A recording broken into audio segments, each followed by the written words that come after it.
360,000 pesos na scooter? Ginagawa mo dahil.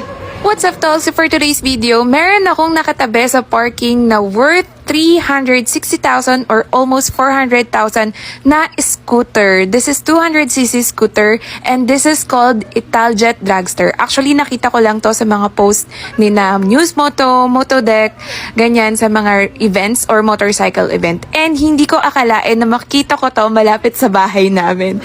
So ayun, ginrab ko na yung chance para ma-height check siya and so far abot ko naman siya and unfortunately, syempre nahiya ako makitest drive pero sobrang na-amaze talaga ako sa itsura ng bike na to. No wonder why everyone is crazy about it.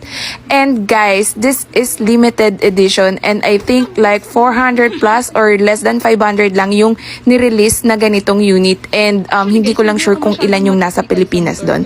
Kasi yung 400